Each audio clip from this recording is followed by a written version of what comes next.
วัสดีครับท่านผู้ฟังที่เคารพทุกท่านยังรายการต่างๆมาให้หลายวันเนื่องด้วยคอมมันลุกว่าจะซ่อมได้ใช้เวลาหลายเดือน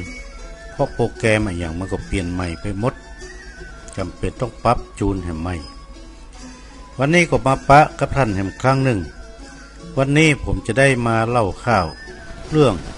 ต้นไม้มหัศจรรย์ในสวนนานวาดท่านฟัง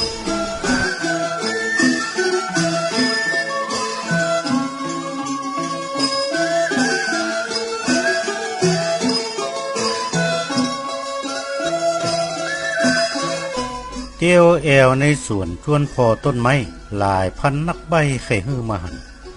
ที่สวนนานวาดหลากหลายสีสันกันพอมาวันฝันไปถึงเจ้า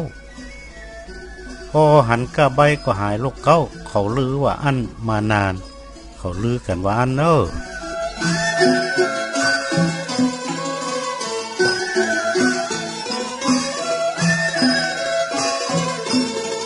เฉพาะบะม่วงมีหลายสถานปลูกไว้เป็นงานหลายพันว่าอัน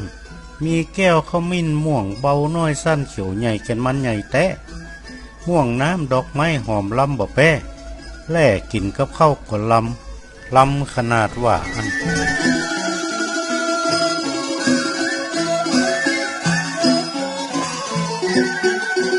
ม่วงเขียวเสวยหน่วยบ่เคยหันหิมหัวเมื่อวันจันทร์มาหายจ้อย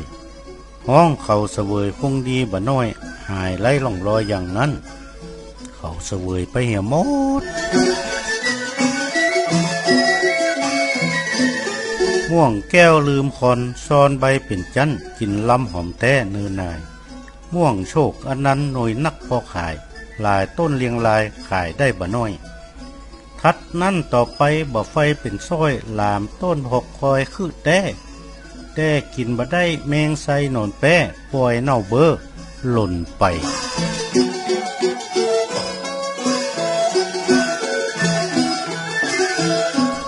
ลำไยอีดอพอมาแต่ไหนงามหน่วยงามใบบ่มีไผสู้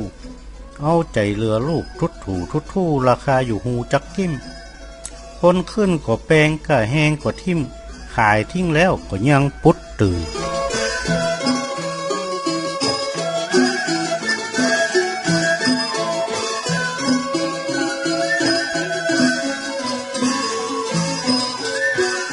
การลำไยเล็กเป็กเด็กบ่ฝืนเมื่อวันเมื่อคืนยืนอยู่อย่างอั้นปุ๋ยยาบ่ต้องนองน้ำบ่หันหลายเดือนหลายวันบ่ตายบ่ต้องดูแลบ่ต้องเล่ขายหลายปีอยู่หั่นเหมือนเดิมปีละ 60,000 เป็นรายได้เสริมแสนจะเพลิดเพลินจำเริญอย่างอั้น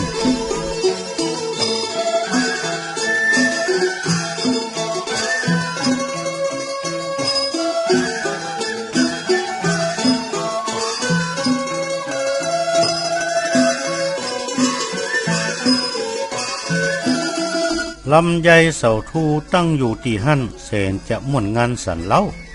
เสาเซตมาคุกเข้าเป็นเสาแหมต้นเนื้อนายปีละ 52,000 ต้นเหลือลายรวมแสนขึ้นไปลำไยเล็กเจ้าช่วยกำช่วยจูอยู่ตอนยามเท่าเงินทองบรรเทาหายตุกมีกินมีใจเอวไปสนุกสุขใจเหี่ยล้ำเนื้อนา